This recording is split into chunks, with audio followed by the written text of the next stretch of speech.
Hi guys, so for today's vlog, meron akong nail appointment today. And then after ng nail appointment, uuwi ako dahil nga may pupuntahan kami nila G-Style. Actually, hahanap kami ng pag-iiwanan namin kay Sky. Yung pet boarding or hotel na tinatawag nila. Para pag meron kaming mga lakad or travel, doon namin iiwanan si Sky. So, ayan. Nandito na yung train. Punta lang ako saglit sa aking nail appointment. Siguro usually mga 1.5 hours lang naman yung nail appointment. So, ayan. Tapos na tayo sa ating nail appointment. So, uuwi na tayo. And then, dahil nag-aantay na si G-Style at si Ate Sky. So, medyo malamig ngayon sa Japan. So, ayan, naka-gloves ako guys. Dahil nga medyo nilalamig yung kamay ko. So, tara na guys. So, ayan, kasama ko na si G-Style at si Ate Sky. Ayan, galing kami sa Starbucks, syempre. Hindi pwedeng hindi dadaan ng Starbucks na malapit sa amin. So, ayan si G-Style at nasa likod ko si Ate Sky.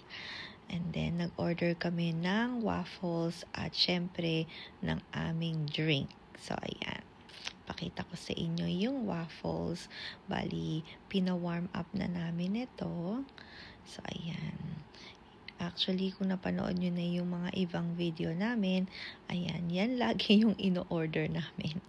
Dahil nga, masarap naman kasi talaga yung waffles. And then, yung drink, so, bali, ang in-order ko ulit, and yung ginger tea latte. Ayan. So, inom na tayo. So, dahan-dahan lang at medyo mainit. So, ayan. Yan ang ating Starbucks. Ayan. So, halos kilala na kami dito sa binibilhan namin na sa Starbucks dahil nga halos lagi kaming umu-order dito. So, ayan, dito, pumunta kami dito sa One-Cot Total Dog Service. So, meron din silang pet boarding or pet hotel. So, ayan. So, hindi ako makakapag-video guys kasi bawal. So, ayan, nandito kami sa elevator. So, ayan. And after namin dun sa One-Cot, syempre, total nandito na kami sa Yokohama. So, syempre, dito tayo sa ating favorite na puntahan sa Minato Mirai. Dahil nga maganda maglakad-lakad talaga dito sa Minato Mirai. Ayan si G-Style. Dahil katatapos lang namin magpicture dyan sa may autumn tree. At nakita namin itong pwede kayong magpa-picture. Ayan. So, magpo-post ka lang dyan. Ayan. Ayan ako. Hindi ko alam kung anong pose ang gagawin ko. Tinuturuan ako ni G-Style.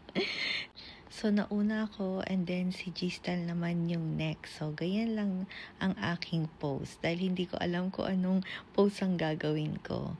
At ayan naman si G-Style. Tinitignan siya ni Sky na parang anong ginagawa mo? So, ayan. Tapos na kami magpa-picture dun sa wall na may wings, na angel wings. And then, ayan, maglalakad-lakad kami. Dahil nga, ayan, maganda na maglakad-lakad dito dahil nga hindi na ganun kainit at hindi masyadong malamig. Ayan, tingnan nyo naman yung view at meron tayong nakitang cruise ship dito. Actually, lagi naman yan nagpo-pull in dyan. Ayan, napakaganda at relaxing ng dagat. So, ayan. Diba? Ang ganda. Anong masasabi ninyo guys? Ayan, medyo madaming tao dito dahil may event. Ayan, dahil lagi naman talagang may event dito sa Red Brick. So, kung nakapunta na kayo dito sa Red Brick, comment down below. Ayan, may pa-basketball pa pala sila dito. Half court lang. Pero, ayan, di ba? Nag-e-enjoy yung mga taong manood. Ayan, meron din banda doon sa may kanan na parang motocross or exhibition. Ayan. At ayan, gumabi na. Ang ganda, 'di ba? So, tinry namin kumain sa restaurant dito dahil nakakain na rin kami dito. Yun nga lang, kailangan talaga may reservation. Lalo na kung may dog ka. Dahil kasama namin si Ate Sky. So, ayan, tingnan nyo guys, di ba ang ganda? Lalo na sa gabi. Napaka picture perfect. So, ayan. So, naglakad-lakad kami at nagtingin-tingin kung saan kami kakain dahil nga wala kaming reservation. Dahil biglaan lang din. Ayan, kaya sabi ko kay Giselle talaga, lagi dapat merong reservation dahil nga mahirap magpabook. Ayan.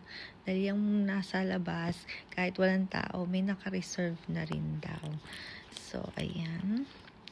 So, sabi ni G-Style, mag-ramen na lang daw kami. Iuwi muna namin si Sky. So, ayan.